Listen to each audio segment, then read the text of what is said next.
Hi folks, I'm Judd. I'm a professional astrologer with 35 years consultative experience, and these are my astrological forecasts for each sign of the zodiac for the year 2014. Enjoy. And this is the astrological forecast for the sign of Leo for the whole of the year 2014.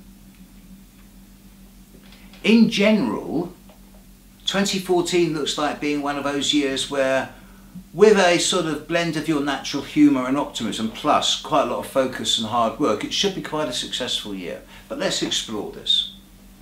Certain planets, certain of the outer planets just are not bothering you.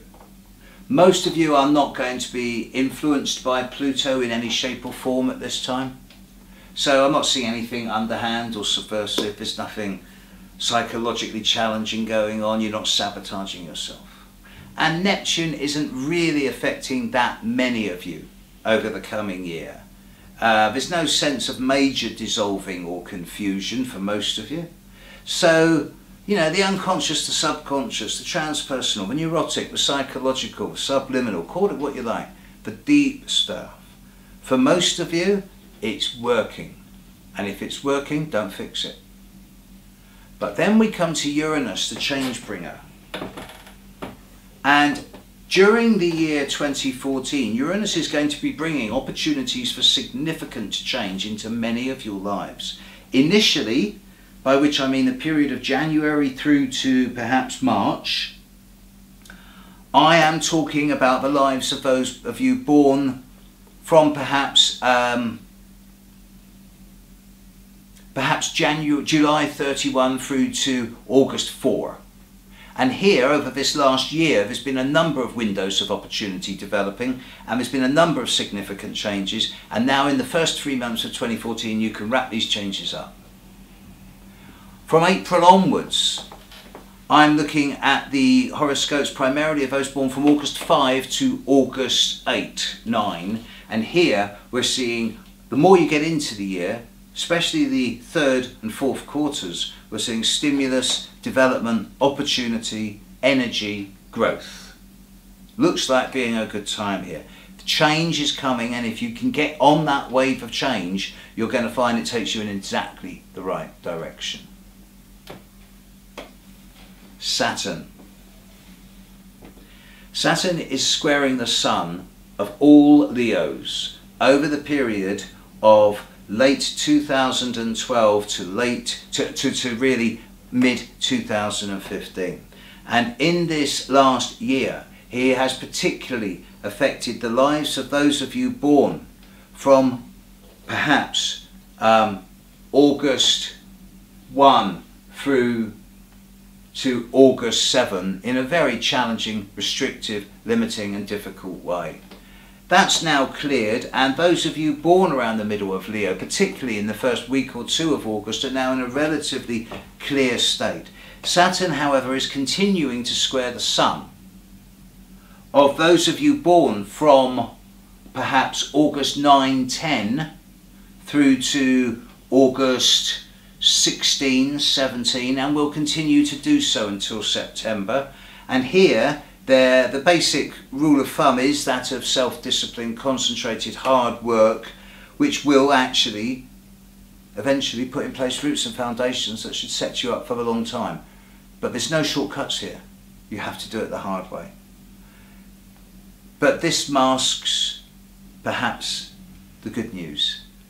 And the good news is that once you get into mid-July, Jupiter moves into your sign. And this is cause for celebration in most cases. Now there are 3 different groups of you here. Firstly, there is the group of Leos here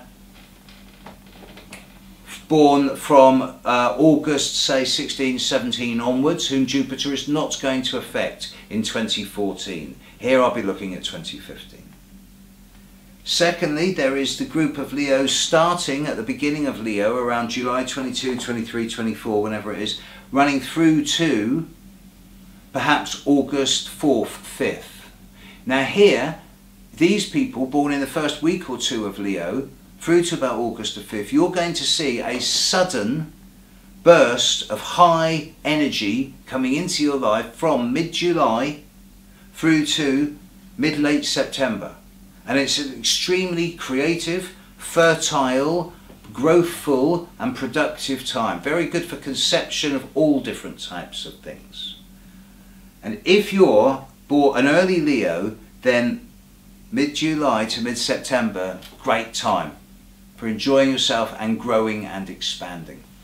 And then there's the Leos born from perhaps August the 5th through to August the 7th, 8th, 9th. And here Jupiter's going to be bringing a lot of growth and expansion, but also the potential for overreaching and overstretching. And true long-term opportunities won't really develop properly until you're really into 2015. So if you're in this middle group of Leos, then perhaps you're best waiting until early 2015 to make final big decisions. It's a bit of a weird year. On the one hand, Uranus is bringing a great deal of stimulus into all of your charts. Saturn, on the other hand, is bringing quite a lot of blockage into some of your lives, especially those of you born in the third stroke third week of August. And Jupiter moving into Leo is going to bring a lot of opportunity. So it's a really mixed bag, but it does seem as if the most concentrated time will be primarily for most of you the period of mid-August through to perhaps early mid-October. So at this time, make sure your energy levels are high. You're going to be needing it. The idea of forced growth is big this year. There's going to be a lot of change for the positive, but you may have to be kind of crowbarred into it. So as far as 2014 goes, Leo, as best as you can, have an adaptable year. There you go, folks. I hope you enjoyed that. I hope that was helpful and fun. Big thank you to all those people who have supported me over 2013, and I will continue to do my best to bring astrology to the world in 2014. My philosophy is clear. Astrology should be free. However, if you wish to make a small donation, there is a donate button that keeps these videos going. So thanks, have a great year, and I'll be here all year. See ya, bye.